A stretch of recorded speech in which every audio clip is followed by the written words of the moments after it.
کیا ہو اگر وہ سب کچھ جسے ہم چھوتے ہیں، دیکھتے ہیں یا مطلب محسوس کرتے ہیں نا، یعنی ہماری یہ جو پوری مادی کائنات ہے، ہاں بالکل، وہ دراصل ایک ہی برتن میں قید کسی نور کا محض ایک عکس ہو۔ مطلب ذرا تصور کریں کہ اگر انسانی شعور کی یہ جو مادی حدیں ہیں وہ اچانک گر جائیں صحیح، اور حقیقت کو دیکھنے کا زاویہ انسانی آنکھ کی بجائے کسی خالص تجلی میں بدل جائے تو پھر کیا ہوگا؟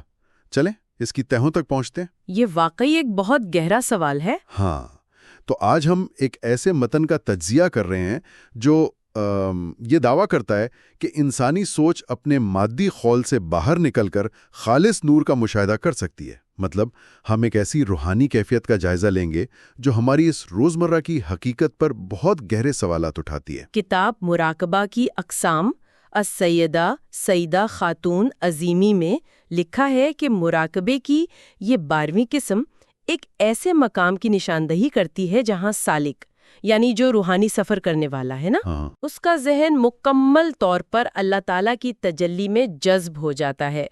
ہم آج اسی کتاب میں بیان کردہ اس 12ویں قسم اور مصنفہ کے ذاتی روحانی مشاہدات کا تفصیلی جائزہ لیں گے۔ یعنی ہم اس کی پوری گہرائی میں جائیں گے؟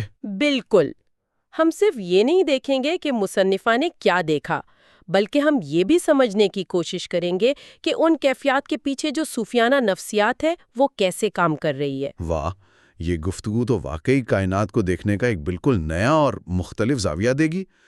تو کتاب کے مطابق اس مقام پر پہنچ کر انسان کا اپنا شعور اتنا مغلوب ہو جاتا ہے کہ وہ ہر چیز کو تجلی سے دیکھتا ہے؟ جی، اصل میں اس خاص کیفیت کو نا کتاب میں انسحالہ کا نام دیا گیا ہے۔ انسحالہ، اچھا۔ لیکن ایک سوال جو فوراً ذہن میں آتا ہے وہ یہ ہے کہ یہ سب شروع کیسے ہوتا ہے؟ مطلب ایک عام انسانی ذہن اچانک تجلی کیسے بن سکتا ہے؟ دیکھیں، متن اس کی وضاحت ایک بہت ہی دلچسپ طریقے سے کرتا ہے۔ اس کی شروعات ہوتی ہے مرشد یعنی جو روحانی استاد ہوتا ہے نا، اس کی ذات سے۔ اچھا۔ جب مرید ارادی طور پر اپنے اندر مرشد کی طرز فکر کو اپناتا ہے تو اس کی اپنی سوچ کا پیٹرن بدلنے لگتا ہے۔ مطلب مصنفہ اسے ایسے بیان کرتی ہیں کہ جیسے مرشد کا ذہن مرید کے اندر منتقل ہو جاتا ہے۔ منتقل ہو جاتا ہے؟ ہاں جی، مرشد کی ذات ایک پل کا کام کرتی ہے۔ مرید پھر اس کائنات کو اپنے محدود شعور کی بجائے مرشد کے روحانی شعور سے دیکھتا ہے۔ ایک منٹ، میں یہاں تھوڑا سا رکنا چاہوں گا۔ اگر مرید کا ذہن مکمل طور پر مرشد کے طرز فکر میں ڈھل جاتا ہے تو کیا اس سے انسان کا اپنا ارادہ یا جسے ہم فری ول کہتے ہیں وہ ختم نہیں ہو جاتا؟ یہ بہت اہم سوال اٹھایا ہے۔ مطلب کیا یہ اپنی شناخت کو مٹانے والا عمل نہیں ہے؟ اگر ہم اسے صوفیانہ نفسیات میں دیکھیں نا تو اسے ایگو ڈیتھ کہتے ہیں۔ کتاب یہ نہیں کہتی کہ مرضی چھین لی جاتی ہے، بلکہ وہ کہتی ہے کہ انسان کی انفرادی انا ختم ہو جاتی ہے، وہ انا جو اسے کائنات سے کاٹتی ہے۔ اچھا، یعنی وہ محدود دائرہ ٹوٹ جاتا ہے۔ بالکل۔ جب مصنفہ کہتی ہیں کہ سالک مرشد کا طرز فکر اپناتا ہے تو دراصل وہ اپنے اس میں سے آزادی پا رہا ہوتا ہے، اور چونکہ مرشد کا ذہن تجلیات کا مرکز بن چکا ہوتا ہے تو وہ تجلیاں مرشد کا لبادہ اوڑھ کر کام کرتی ہیں۔ واو! تو کیا ہم اسے یوں سمجھ سکتے ہیں کہ جیسے ایک خالی شفاف گلاس میں رنگین پانی ڈال دیا جائے؟ ہاں بالکل۔ تو گلاس خود تو شفاف ہوتا ہے لیکن وہ پانی کے رنگ کا نظر آنے لگتا ہے۔ تو بالکل اسی طرح جب سالک مرشد کی طرز فکر اپناتا ہے تو وہ خود تجلی کی روشنی سے دیکھنے لگتا ہے۔ کیا بات ہے! یہ ایک بہت شاندار مثال ہے، اور کتاب کا مرکزی نقطہ بھی یہی ہے۔ مصنفہ کے اپنے الفاظ ہیں کہ سالک کا ذہن تجلی میں اس طرح ڈوب جاتا ہے کہ تجلی کا شعور سالک کی فکر بن جاتا ہے۔ تجلی کا شعور سالک کی فکر بن جاتا ہے، حیرت انگیز۔ اور اس سے بھی آگے کی بات یہ ہے کہ تجلی کی روشنی ہی سالک کی نظر بن جاتی ہے، وہ خود تجلی بن کر مشاہدہ کرتا ہے، اور اسی کا نام انسلا ہے۔ یہ تصور نفسیاتی لحاظ سے بہت ہی گہرا ہے، اور اسی انسلا کی کیفیت میں مصنفہ ایک انتہائی حیرت انگیز ذاتی مشاہدہ بیان کرتی ہیں۔ جی، وہ بارگاہ رسالت والا مشاہدہ۔ بالکل۔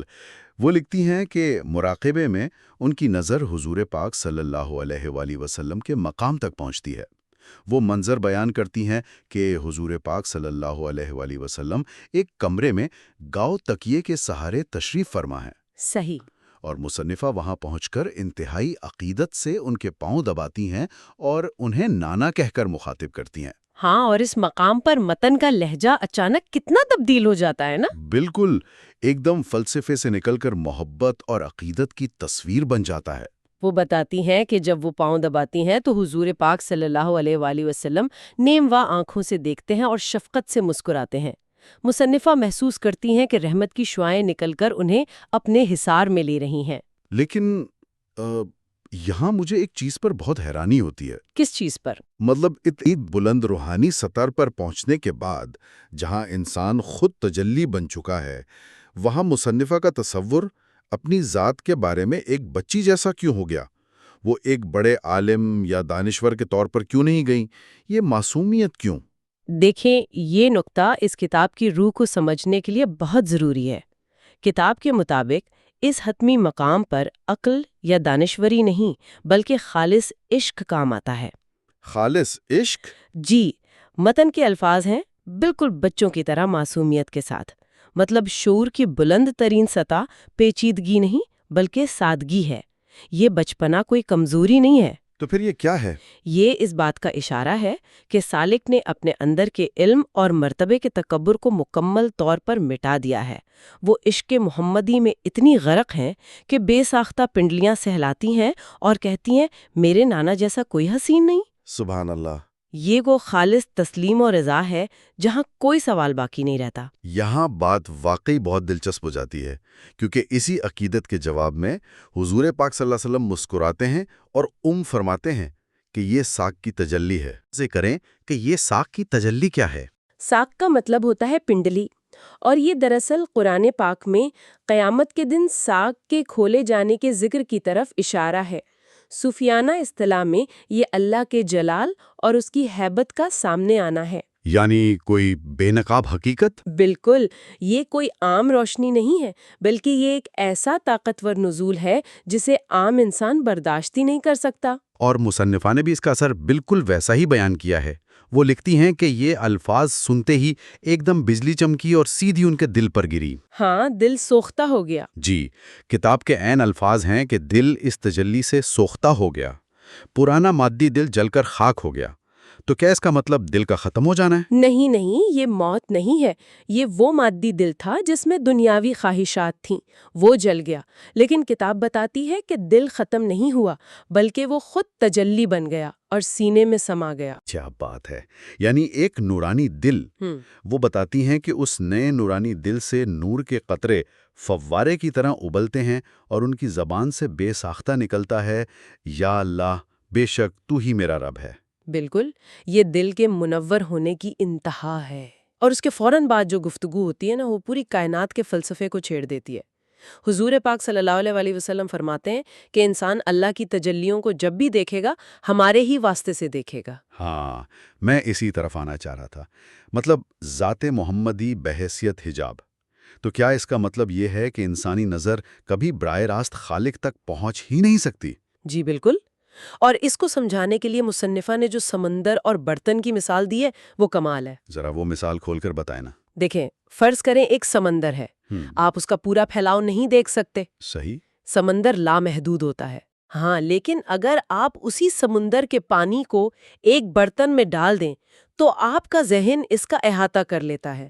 اس کتاب کے مطابق وہ لامحدود سمندر اللہ کی ذات اور تجلیات ہے، اور وہ برتن حقیقت محمدی صلی اللہ علیہ وسلم ہے۔ تو کیا اس کا مطلب یہ ہے کہ انسانی تفکر کی ایک حتمی حد ہے، ایک بارڈر لائن ہے؟ جی ہاں، اور وہ حد یہی حقیقت محمدی صلی اللہ علیہ وسلم ہے۔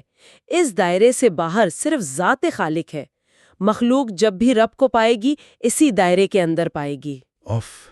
یہ تو بہت شدید حیرت کی بات ہے کہ ہماری پوری کائنات، ہماری اربوں کہکشائیں دراصل اس ایک دائرے کے اندر سمائی ہوئی ہیں۔ بالکل ایسا ہی ہے، اور پھر اس کے بعد مشاہدہ ایک بہت خوبصورت بصری منظر اختیار کرتا ہے۔ جی، وہ مصلے والا واقعہ جی وہ بتاتی ہیں کہ حضور پاک صلی اللہ علیہ وسلم انہیں عبادت کے لیے مصلی دیتے ہیں، لیکن وہ بچوں کی طرح ضد کرتی ہیں کہ انہیں اپنی روحانی والدہ حضرت فاطمہ رضی اللہ تعالی عنہا کی اوڑھنی چاہیے۔ ہاں، اور یہ پھر وہی بات ہے کہ روحانی سفر میں محبت کی کتنی اہمیت ہے۔ جب وہ اوڑھنی اوڑھتی ہیں تو انہیں محسوس ہوتا ہے جیسے بیوی کا ممتا بھرا ہاتھ ان کے سر پر ہے۔ ایک تحفظ کا احساس۔ بالکل، اتنے جلالی تجربے کے بعد یہ ممتا ایک سائبان کا کام کرتی ہے۔ اور پھر جو غار حرا کا منظر وہ بیان کرتی ہیں نا، جی، اور مصنفہ خود کو اس روشنی کے کعبے کے اندر محسوس کرتی ہیں، لیکن اس میں سب سے خاص بات اس اوڑھنی کی ہے۔ اوڑھنی کے ستاروں کی بات کر رہی ہیں نا؟ ہاں بالکل، ان ستاروں سے روشنی کی شعائیں نکلتی ہیں اور کعبے کی چاندی جیسی دیواروں پر رنگین عکس ڈالتی ہیں۔ تو یہ رنگین عکس دراصل کیا ہے؟ یہ صفات کے جلوے ہیں، جیسے سفید روشنی پرزم سے گزر کر رنگوں میں بٹ جاتی ہے نا۔ کعبے کی تجلی خالص نور ہے اور وہ اوڑھنی پرزم ہے۔ یہ مختلف رنگ اللہ کی مختلف صفات ہیں جو دل کو بے قرار کر دیتے ہیں۔ تو اس سب کا اصل مطلب کیا ہے؟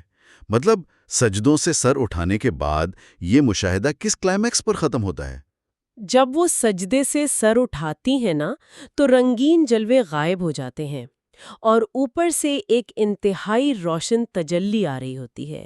مصنفہ کی نظر اوپر اٹھتی ہے اور وہ عرش پر مقام محمود کو دیکھتی ہیں۔ واہ، مقام محمود! یہ تجلی آسمان سے مقام محمود پر آ کر حضور پاک صلی اللہ علیہ وسلم کے اندر جذب ہو رہی ہوتی ہے اور ان کے جسم کے ہر روئیں سے رنگ برنگی روشنیاں نکل رہی ہوتی ہیں۔ اور پھر وہ آخری اور سب سے طاقتور جملہ؟ جی، کہ حضور پاک صلی اللہ علیہ وسلم کی ہستی ہی ساری کائنات ہے۔ حضور پاک صلی اللہ علیہ وسلم کی ہستی ہی ساری کائنات ہے۔ یہ واقعی ایک ایسی بات ہے جو انسان کو سوچنے پر مجبور کر دیتی ہے۔ اگر واقعی پوری کائنات اور ہماری ہر حقیقت صرف اور صرف اسی حقیقت محمدی کے برتن میں موجود روشنی کا ایک عکس ہے، تو ہم اپنی اس محدود مادی زندگی کے روزمرہ معاملات کو کس نظر سے دیکھتے ہیں؟ بالکل۔ کیا ہم دن رات کائنات سے الجھ رہے ہیں یا محض اس اصلی نور کے رنگین سایوں کے درمیان بھٹک رہے ہیں؟ یہ واقعی گہرا سوال ہے۔ جی، بہت گہرا۔